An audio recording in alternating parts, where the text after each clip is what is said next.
दूसरी fault line हमारे यहां बनाई जाती है, दलित समाज को स्थान नहीं दिया जाता था, उनके साथ बहुत भेदभाव किया जाता था।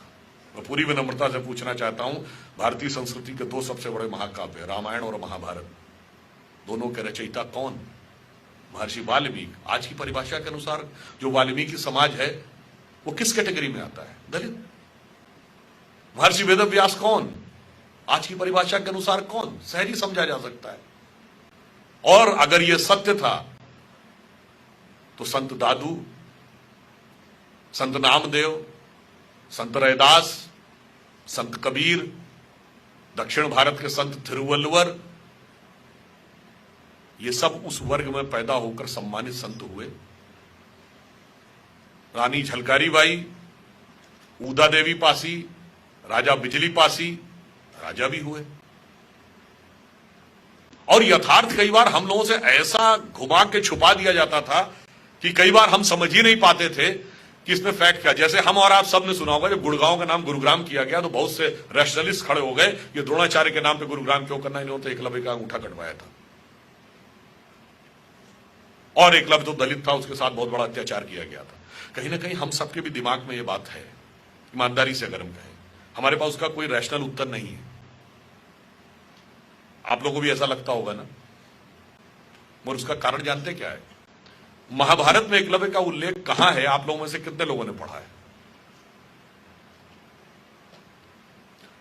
हमारे में से 99 लोगों ने वो नहीं पढ़ा। इवन चैप्टर भी नहीं पता होगा किस चैप्टर में एकलव्य का उल्लेख है। एकलव्य का उल्लेख महाभारत के वन पर्व में आता है। जब वो घटना है ना कि वो कुत्ते के मुंह में इतने सारे बाण थे और जब निकाला तो एक भी जगह पे उसके खून नहीं लगा हुआ था, तो अर्जुन चकित हुए कि इतना बड़ा धनुर्धर कौन आ गया।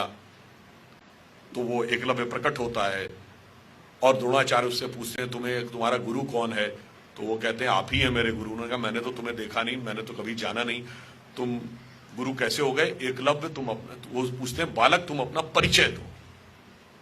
तो एकलव्य कहता है मैं मगध नरेश जरासंध के प्रधान सेनापति हिरण्यधनु का पुत्र Eklavya. He was the son of the chief of the armed forces of Magadh. अब दो में से एक बात मान लीजिए, जो कहते हैं या तो मान लीजिए कि दलित कमांडर इन चीफ होते थे या एकलव्य दलित नहीं था, और दोनों ही नहीं मानेंगे और दोनों ही बातों को अपने अपने हिसाब से प्रयोग करेंगे। और वहां पर उल्लेख ये नहीं है कि तीर चलाने से किसी को रोकना है। तीर तो भील भी चलाते थे। याद करिए महाभारत के अंतिम समय में, पुरुष बलि नहीं होते समय हो तो बलवान, भीलन लूटी गोपिका सोई अर्जुन सोई बान। बात यह थी कि दिव्य अस्त्र यानी डिवाइन वेपन्स वो चलाने का अधिकार किसके पास होना चाहिए? Chief of the arm forces के पास होना चाहिए। क्या एटम बम रहता तो पोजीशन में आर्म फोर्सेस के है, न्यूक्लियर बटन किसके पास रहता है? Chief of the arm forces के पास नहीं। किसके पास रहता है? प्राइम मिनिस्टर के पास। तो दिव्य अस्त्र का संधान सिर्फ राजा करेगा, यह सिद्धांत है। And it has to be ensured that alone and alone commander in chief should not have authority to execute that type of weapon. It has to be ensured. तो वो उसका प्रतीक था। चलिए अन्याय हुआ, उसको प्रस्तुत किया गया अन्याय होने के रूप में। फिर द्रोणाचार्य की डेथ कैसे हुई? जब द्रोणाचार्य को अपने पुत्र अश्वत्थामा के मृत्यु का समाचार मिलता तो उन्होंने सारे अस्त्र शस्त्र सिखाए थे। उन्हें क्रोध आता है, अभी लो ब्रह्मास्त्र का संधान करता हूं, खत्म करता हूं पांडवों की सेना। जैसे ही वो संधान करते हैं तो भरद्वाज ऋषि समेत उनके पूर्वज प्रकट होकर कहते हैं क्या कर रहे हैं भाई, ये मर्यादा का अतिक्रमण है। You are not the owner and executor of this knowledge, you are the trustee of this knowledge. Like atom bomb बनाता कौन है? डीआरडीओ। टेक्नोलॉजी किसके पास है? डीआरडीओ के पास। चलाने का अधिकार किसके पास होगा? प्राइम मिनिस्टर के पास। Cabinet committee on securities will take a decision when it is to be used. The same thing was there.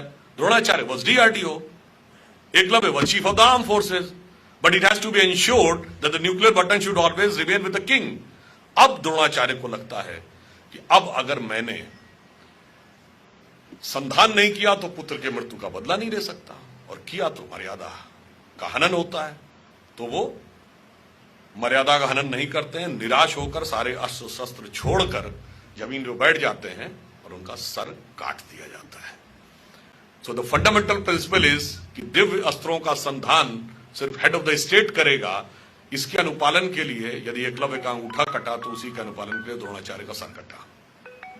मगर चूंकि हम लोगों ने वो चीजें पढ़ी नहीं और अपने हिसाब से वो चीजें जो हमें बताई गई उससे हम कहीं ना कहीं वो लोग जो एजेंडा था ना कि हम ग्लानि हमारे अंदर होनी चाहिए वो सेटल हो गए।